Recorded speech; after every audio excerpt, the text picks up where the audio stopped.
Asempa 94.7 Emma Insha 104.5 Ebrason Esena no pa no sia kasebo ye debre wa na sama ye deba de di mu akotene no dom kuma wo mra sebe dwafie wo mo abote kwakoso otufo ye osetuto tusumie no abaso pa ye hail comfort not dwumadi ode ba ye no wo mo chese eye na eso ni so nyame adom abrewa yibuma puma wo kwan mu ama soafo no ehwapomden sam so de atudwase na wotwe ye besimu ya no wo mo besese na la general hospital project no wo masi ede ama mafo mo ewon potem honom ye de ho kyemu ebema wo na mampani akufu adon so ena HSA eba no amama hodo ya wo ewa Europe ne ntwada so no wo be fa Africa ene abimiman enkwasom no wo se chopa no odin pa ena wo edema abibiman watete ye ne yawa wo de abibiman efamu ensem ne bi ka we hu na no pa ye de nkyem ne nyina ebreo ese no sia bremo kase bom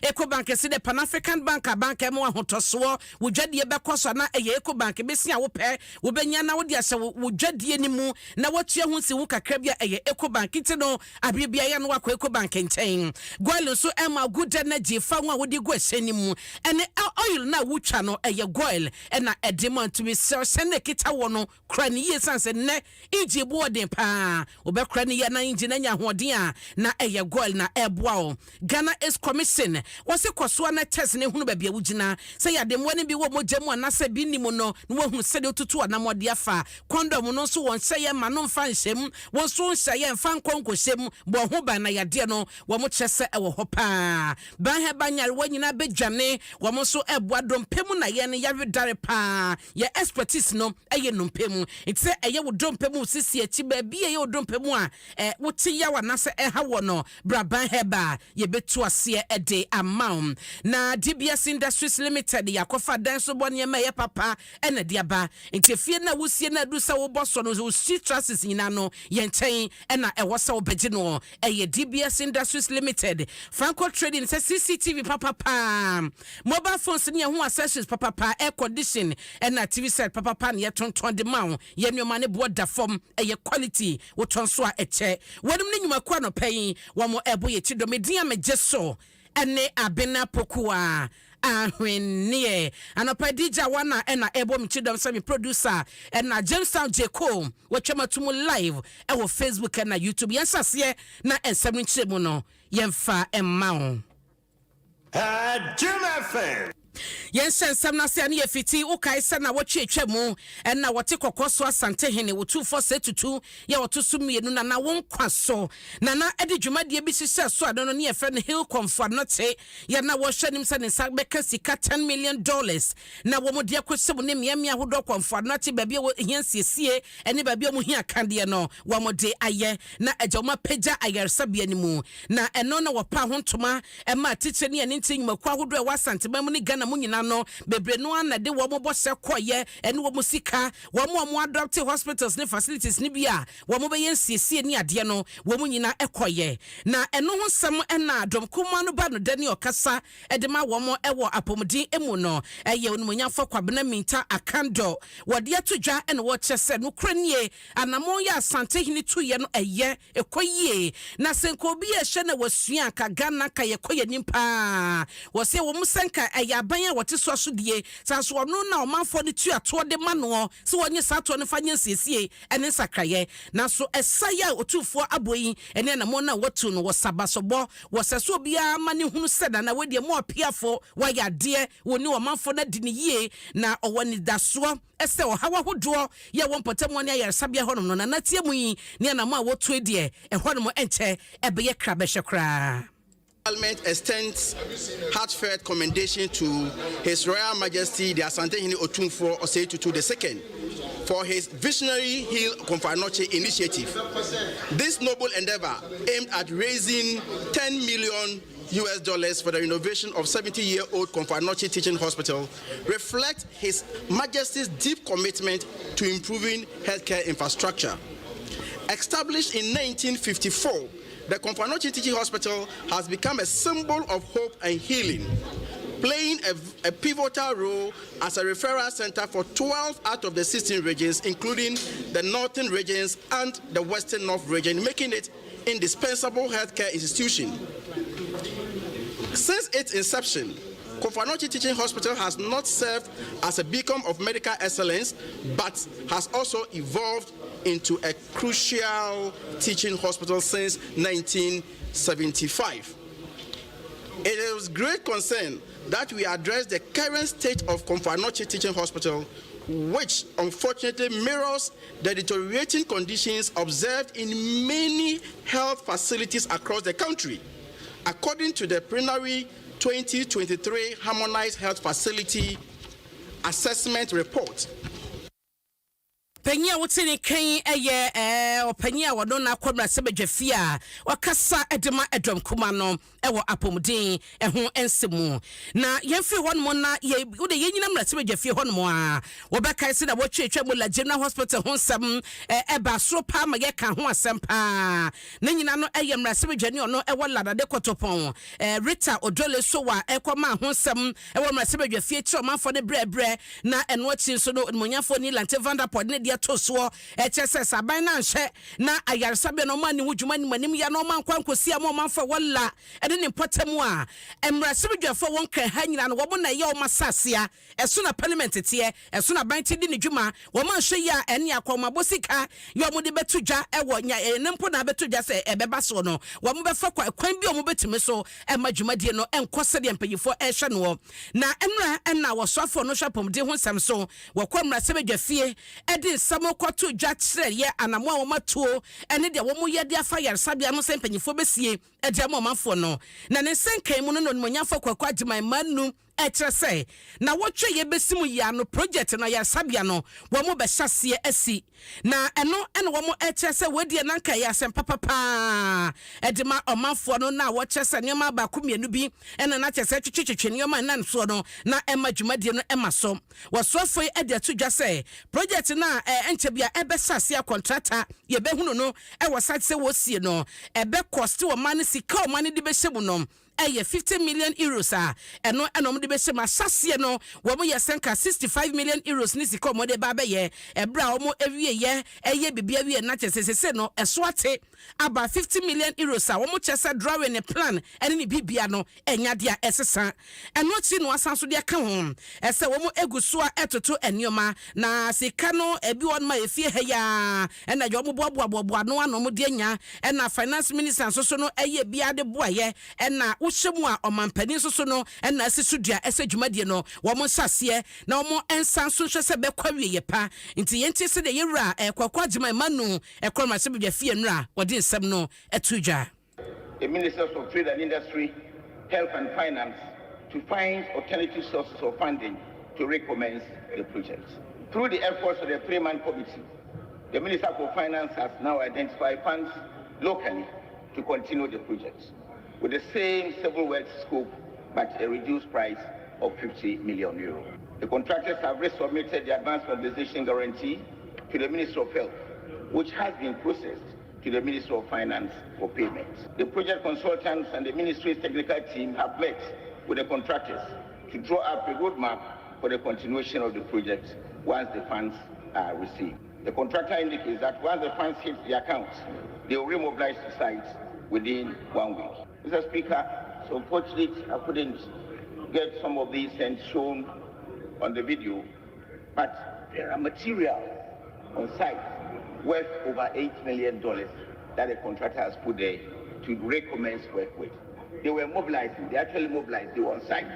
when suspension happened. Now we have all these materials there, there are very few skeleton staff on the site, and now that they are going to get back to site, we believe the project will move very quickly. At this point, Mr. Speaker, Oswa for shapom de ho sem so kwakwa agyeman manu na wotenenka eni chemu a wode ebai no na emrasebedwani a wo wolla de kotopon baton pesua so eye Rita Odole so wa ene wo cheso on de koso na ninye ho na no krampoti no so afo di video ba ye beyi ye be kyerese se bia na yaresabia wo na mo abaltu so bubu dan gu ye no wo sesa ne mani nyina twam se se ye no de wo no emrasebedwani no ene ne manfo ehwe ne se project no ayaresabia no wo behu se contractor ba site wasase ya adwuma ekoso dendenden eno ane de wo mu hia eno ane de wo mo hwehwe nti asem bia obi beba beka wache ni video bi obi de beba no eno no enkohwe enkosi hwe project na wo mo hwe nim sensase. Sure that the hospital will be reconstructed for the good people of Adekotopon. I came to Parliament in January 2021. On the 1st of June 2021,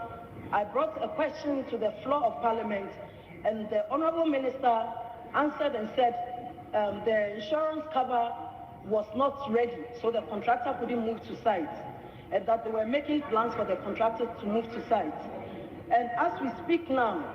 in June 2022, he also came back to the floor of Parliament seeking for tax exemption for equipment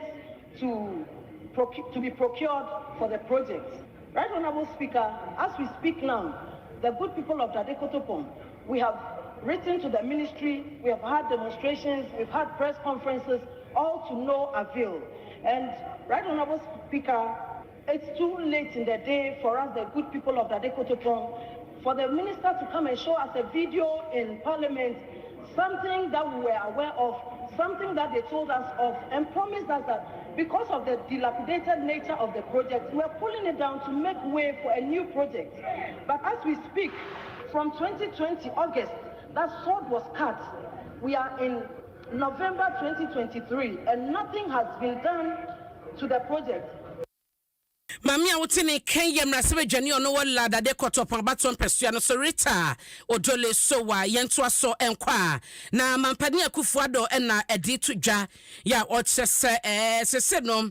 bano womo abrofo ya womo ebefa Africa abibiman enumum edom ko hyenkwa somase ene se de ne wogusoa eka se empatasika bi wachira wosesa mani nyina no womo edibre Africa ne aman na womo efa womo enkwasom no wochese ensunsanso edebaye womo befa sankwasom yi ene ha wode ba na no ayeden enti no womo ana womo ebeto nkwa ne de kwa Africa fo de kwasenkwa womo no de sankwa no ekokoye adwuma ene womo motete womo nyina ebraso wose chopa ye muoden wo mede sa a chopa no eba eno ochi nsoso no wotese a chopa na ti no empatesika wogusua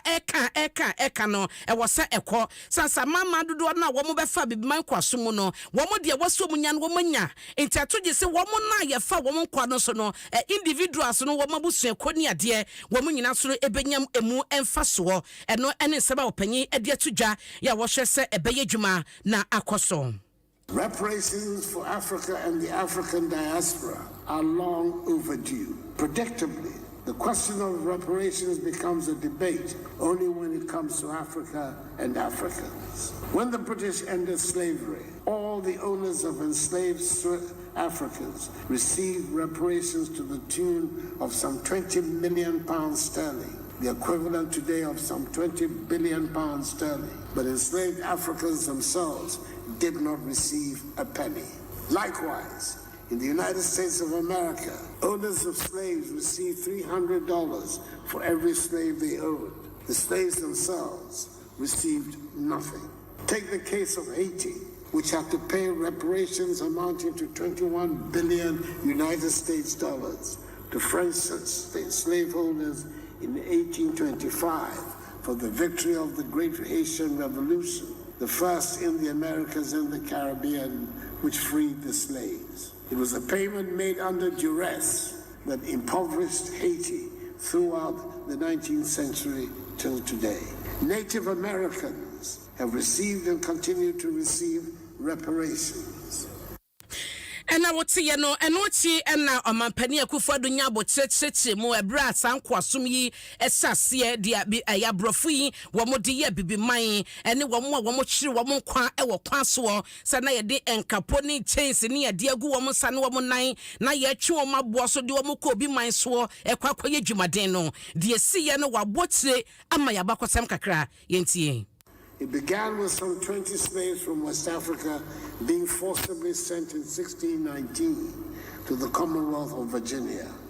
in order to become part of the United States of America. It was the first of 36,000 voyages to and from Africa, which resulted in some 20 million Africans from Central and West Africa being sold into slavery in the Americas and the Caribbean. We're also told that 10% of this number, that is some 2 million Africans, lost their lives en route to their destinations, with the Atlantic Ocean serving as their final resting places. As if this was not enough, the continent had to endure centuries of being colonized by the same people who undertook the slave trade. The identity and personality of Africans were brutally assaulted, and the imprints of colonialism and imperialism woven deeply into the fabric of our lives. For many of the millions of the descendants of these unwilling travelers to the Americas, Amampani na adudanko akufuado na wotene kan yenyina so na anopa no sia kasebo yedeba no nyina me fancy DBS Industries Limited, Ecobank, Goyle, Ghana Ace Commission, Franco Trading Enterprise and Aban Heba Center wadom ene botidom na sem yedeba yedia mejeso ene ABENA OPOKUA AHWENEƐ DJ Awana me producer no pay na Jamestown Jeko etwa metumo live e wo Facebook na YouTube mada say ama mu enitie